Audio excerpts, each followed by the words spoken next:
We just talk entertainment. Share and subscribe.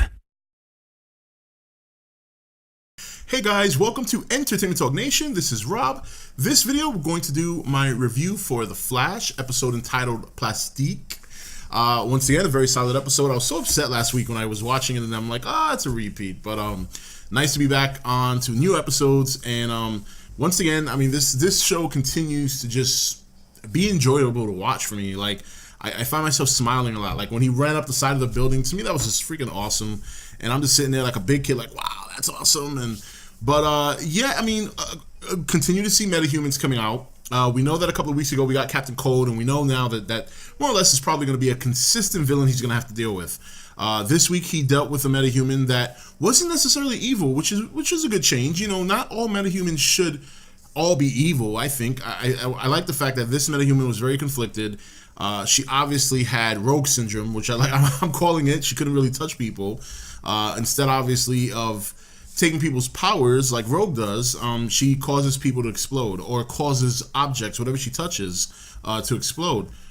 And I think the biggest deal in this episode for me is we continue to see that Dr. Wells has almost a role in everything, you know? And I'm not a DC comic expert, so I don't know if the gorilla at the end of the episode plays any significance, if that's like a mutant turned, you know, a gorilla turned villain, some sort of, I don't know any of that. So I don't know what the significance is.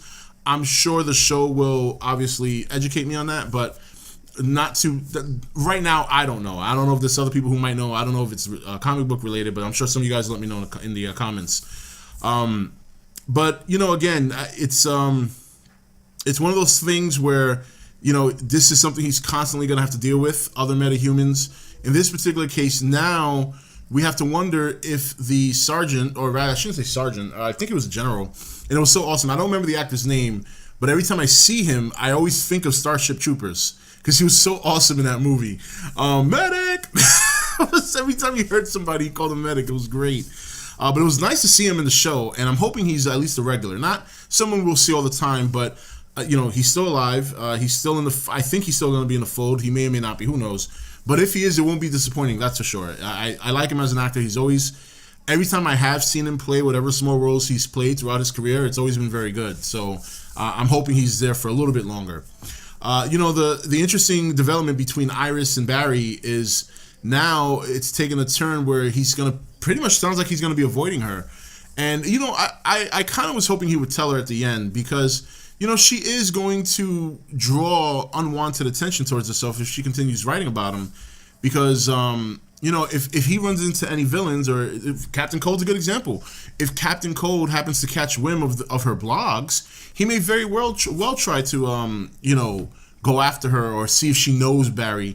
Because Captain Cold knows that that's going to be the one thing that's going to stand in his way to doing the things he likes to do. So, but again, it was a good episode. I enjoyed it. I continue to like the exchange with Joe and Barry. I mean, that's probably some of the best moments of the episode for me. And this episode is no exception. I mean, we see Joe and Barry having a moment talking about Iris and her blog, and Joe pretty much confesses that he's known all along that Barry has loved his daughter. And obviously he would love nothing more to have Barry be with her. Maybe not so much now, but at the time that he knew about it, he would have loved to have seen it happen. But, you know, it didn't. Barry is kind of a shy guy, and he hasn't, even to this day, hasn't told Iris that he, you know, loves her. Now, the other interesting thing is I'm surprised that at the end of the show that Iris didn't kind of put two and two together. You know, she gets a visit from the Flash. Twice Barry has tried to dissuade her from writing the blog, so I'm surprised she kind of didn't at least get an idea that he might be the Flash, unless that's what happened at the end, because that also crossed my mind. Like, maybe for a minute she thought it could be Barry, but then I saw her crying, and I'm like, all right, well, obviously that's probably not what she's thinking about. She's probably thinking about, all right, I just lost my friend who I thought I was helping, and now he doesn't want to see me anymore. You know, so it's kind of hard to tell, but I would think that I at least in my opinion would think that she would be bright enough to kind of at least consider it for one moment, but she didn't, so be that as it may, that's how it is. But overall, it was a good episode. You know, nothing too major happened, you know, in the mainstream of some of the story arcs they're developing. We always see something going on with Dr. Wells, but it's always a mystery. You know, we have some decent ideas. You know, I'm still kind of wondering if he's really helping Barry, or if, he's in the long run going to hurt him. It seems to me like in the long run he could hurt Barry, but we still don't have any conclusive evidence that he's out to really hurt him. We know that he's protecting him to the point that he's already killed one person, and he's already pretty much threatened Cisco. So it seems like he's like overwhelmingly protective of Barry, but we just don't know if that's a good thing or not. It doesn't seem like a good thing to me, obviously. And I thought the alcohol thing was funny too. Every time he drinks alcohol, it doesn't matter how much alcohol level is in there, he can't get drunk. That's frustrating, especially when you consider you're a superhero. You go out there, you save people, it's a stressful job, you want to get a drink and you can't even cut loose, man, that stinks. But overall, it was a fun episode. I liked it. I've been enjoying this series since it started. I've always liked the Flash. I always thought he was one of the coolest superheroes out there.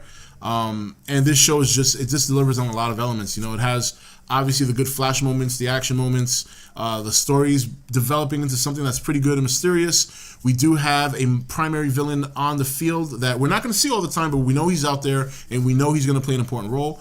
And then we have a great relationship between Barry and what would be considered his stepfather in some respects, which is one of my favorite things of the show, is their exchange. And it's just a solid show. It's a lot of fun. This was a solid episode. Nice little change that we find a metahuman that's conflicted, not necessarily evil.